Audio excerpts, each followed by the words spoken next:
So today we get to move on to our tangent section for 717. So we get to figure out what a tangent is and then go around our unit circle and be able to find what some of those different values are. That sound like fun? It sounds like a grand old time. Grand old time, right? So I put our little picture up there, but I wanted to make the unit circle really big. So I know we worked on this unit circle, but I want to go through the unit circle, and I know we filled in degrees, and we filled in the radians, and then we filled out the points, and we put in like decimals for those points. So I'm going to go through, and instead of putting in decimals for those points, I'm going to actually give you guys those exact values. Isn't that fun? So if you guys if you need an extra copy, if you don't have yours, like under the Kleenex and by the pencils, there's more blank ones if you need one. If you can't find where you put yours, right? And then we'll go through and fill this whole guy out, so then we'll make sure we're all good to go, right? So what do we had? We had like 0 degrees. And then this guy was 30 degrees, 45. Just for poops and giggles, we're going to look at like this 30 degrees. I'm going to draw it on the next page, right? Woo. So if I were to draw out that 30-degree angle, oh, you can't do that color. We'll do white. I'd have like that initial side, right? And then I had that terminal side. And we knew that this little guy down here, oh yeah, just a hop, was 30 degrees, right? And I could turn that into a nice little right triangle, right? It's like if I just took up here, ooh, and I have my right angle, and then from that point, if I drop it down, I can make a right triangle, right? So that point on that circle was that square root of 3 over 2, 1/2. So if I go back to my little guy up here, so that little point was that square root of 3 over 2 and the 1/2, right? And on these coordinates, this was my x and this was my y. So x always tells us how far we go across, right? So from here to here is a distance of square root of 3 over 2, right? And this is my y value, so y has to do with being vertical, going up or down. So from here to here is going to be a value of 1/2, right? And if we think of our SOHCAHTOA, however you want to write it, right? So when it actually comes to our sine and our cosine, if we wanted to do sine, so that sine of 30 degrees is opposite over hypotenuse. Oh, what's the radius of our unit circle? 1. So we know this guy's 1, right? Fill that guy in. So the sine is opposite over hypotenuse. So from here, what's our opposite? The 1/2, right? So it'd be 1/2 over the hypotenuse. And what's our hypotenuse? The 1. Right? So what's the 1/2 over 1? It's going to be 1/2, right? And that's what we came up with when we even figured out this point, right? We knew that our sine was 1/2. Yes? What were we looking for in that whole thing? We were just going back to how do you find the sine value, right? Because the sine was at opposite over hypotenuse, right? And then if we did the tangent, if we did adjacent over hypotenuse, guess what we're going to get? That square root of 3 over 2, right? So how would you find tangent? So how would you find tangent? That's what we're going to do, right? You guys ready? You excited? So if I want to find the tangent of 30 degrees, tangent is Opposite over adjacent. Opposite over adjacent, yep. So from 30 degrees, what's our opposite? 1/2. So 1/2 over the adjacent. Yep, square root of 3 over 2 divided by the square root of 3 over 2. So now we're dividing fractions, right? So in order to divide fractions, you multiply by the reciprocal. You multiply by the reciprocal.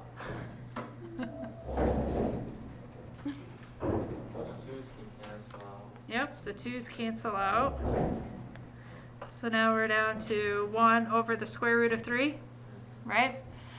But in mathematics, sometimes people get, all upset if we leave things in certain ways. So we can't leave that radical on the bottom, so we have to get rid of the square root of 3. So anytime you have a fraction and you want to get rid of the fraction, you always multiply top and bottom by what's in the denominator. So if I want to get rid of that square root of 3, I'm going to multiply the top and the bottom by the square root of 3. And I'm not changing the problem at all, because anything over itself, like that square root of 3 over the square root of 3, that's the same thing as 1, right? So you're not changing the problem at all. So what do I get on top? Square root of 3. Square root of 3 times the square root of 3 is technically the square root of 9. That's a really, this thing always likes to correct me. 9. So the square root of 3 over, what's the square root of 9? 3. Right. So that tangent of 30 degrees is the square root of 3 over 3. Right? Right. So this is where our unit circle filled in with all of those exact values are going to help us. So pick any degree. Pick a degree. But not 30, because we already did 30. 209. No, pick one that's on the unit circle. 210. 210, right?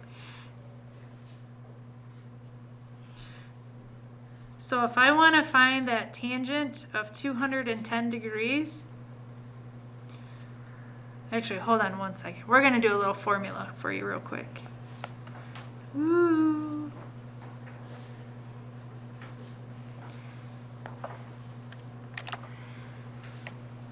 So if we wanted to come up with a formula for the tangent, so the tangent of any angle,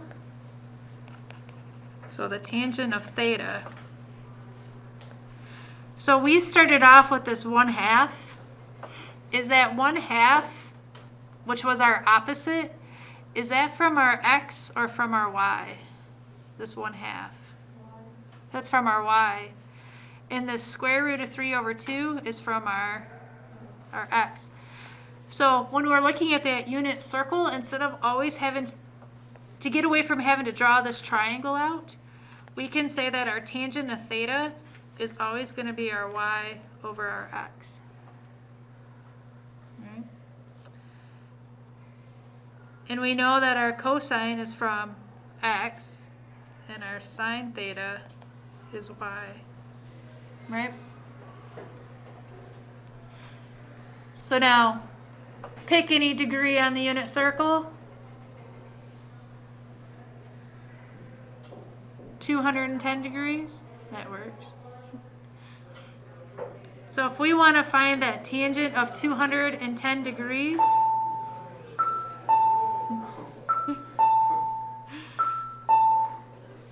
we know that tan theta equals y over x, right? So for tangent of 210 degrees, what's our y value at 210 degrees? -1/2, right? So -1/2 divided by our x value at 210. And at 210, what's our x value? Yep. Divided by the negative square root of 3 over 2.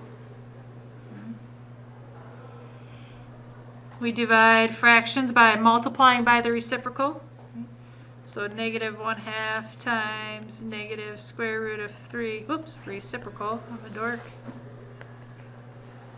Negative 2 over the square root of 3. Right. Square root of 2's cancel out. Negative times a negative is going to give us a positive. So 1 over the square root of 3. We know we got a... Yep. Yep. It's going to give us 1 over square root of 3 over the square root of 9, which is going to equal the square root of 3 over 3. Yes? Yep.